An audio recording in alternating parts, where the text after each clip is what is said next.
بسم اللہ الرحمن الرحیم۔ کچھ دن پہلے ہم نے پڑھا تھا کہ بھئی کچھ آیتیں یا کچھ مسائل یا کچھ احکام تبدیل ہو چکے ہیں تو اس کی جگہ اور مسائل آ جاتے ہیں اور احکام آ جاتے ہیں۔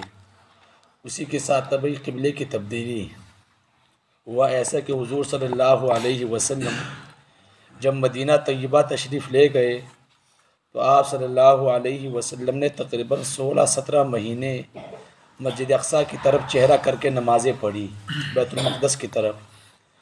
مسجد نبوی سے تقریباً 1 میل دور قبیلہ بنو سلمہ جو مشہور قبیلہ تھا، ان کے مسجد میں آپ صلی اللہ علیہ وسلم ظہر کی نماز پڑھا رہے تھے، جس کو آج کل مسجد قبلتین کہا جاتا ہے، وہ آج بھی موجود ہے۔ عین نماز کے وقت یعنی نماز ہی کی حالت میں قبلے کا تبدیل کا حکم آیا، قبلے کا تبدیلی ہونے کا حکم آیا۔ 2 رکعتیں آپ صلی اللہ علیہ وسلم پڑھا چکے تھے، ظہر کی نماز تھی۔ دوسری 2 رکعتیں آپ صلی اللہ علیہ وسلم نے کعبۃ اللہ کی طرف چہرہ مبارک کر کے پڑھائی، یعنی 2 رکعتیں بیت المقدس کی طرف اور 2 رکعتیں بیت اللہ شریف کی طرف۔ اب یہودیوں کو اعتراض کا موقع مل گیا۔ اب یہودی ہو اعتراض نہ کرے کہ اس کا بھی کوئی اعتبار ہے کہ پہلے قبلہ ایک تھا اب دوسرا قبلہ ہو گیا، اس کا بھی کوئی اعتبار ہے، اس دین کا بھی کوئی اعتبار ہے، اس خدا کو بھی کوئی مانے گا، پہلے ایک کو حکم دیا پھر دوسرا حکم۔ تو اسی کا جواب اللہ تعالیٰ دے رہے ہیں وَلِلَّهِ الْمَشْرِقُ وَالْمَغْرِبُ، کہ اللہ تعالیٰ ہی کے لیے ہے مشرق و مغرب۔ ہم تو رب تعالیٰ کے حکم کے پابند ہیں۔ کیا مشرق، کیا مغرب، کیا شمال، کیا جنوب، سب کچھ اللہ تعالیٰ کا ہے۔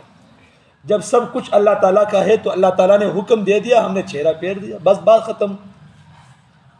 ٹھیک ہے نا، اللہ کا ہے سب کچھ۔ اللہ کہہ دے بھی شمال کی طرف، ہم شمال کی طرف بھی کر دیتے، جنوب تو جنوب کی طرف۔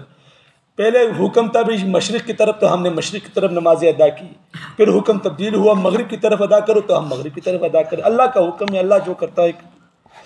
فَأَيْنَمَا تُوَلُّوا، پس جس طرف تم چہرہ پھیرو، فَثَمَّ وَجْهُ اللَّهِ، پس اسی طرف اللہ تعالیٰ کی رضا ہے۔ اللہ تعالیٰ کا سب کچھ ہے، تو جس طرف منہ پھیرو گے اسی طرف اللہ ہی اللہ ہے۔ ان اللہ واسع علیم، بے شک اللہ تعالیٰ وسعت والا، سب کچھ جاننے والا ہے۔ تو اللہ تعالیٰ فرماتے ہیں وَقَالُوا اتَّخَذَ اللَّهُ وَلَدًا، کہا انہوں نے بنا لی اللہ تعالیٰ نے اولاد۔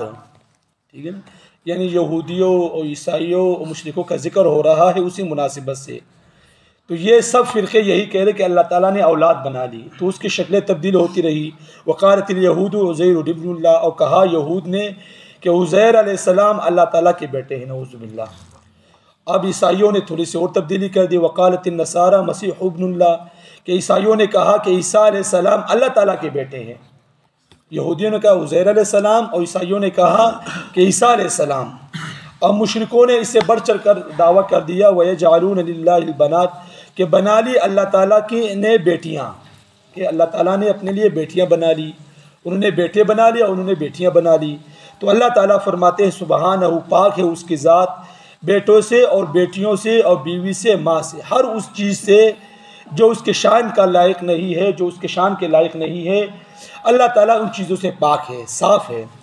بل لہ ما فی السماوات والارض، بلکہ اسی کے لیے ہے جو کچھ آسمانوں و زمینوں میں ہے، سب اسی کے فرما بردار ہے۔ فرشتے بھی، عزیر علیہ السلام بھی، عیسیٰ علیہ السلام بھی، بیٹے بیٹیاں، ماں باپ، بیوی، مال، یہ سب کچھ تو آدمی حاجت کے لیے کرتا ہے کہ اس کی ضرورت بنے۔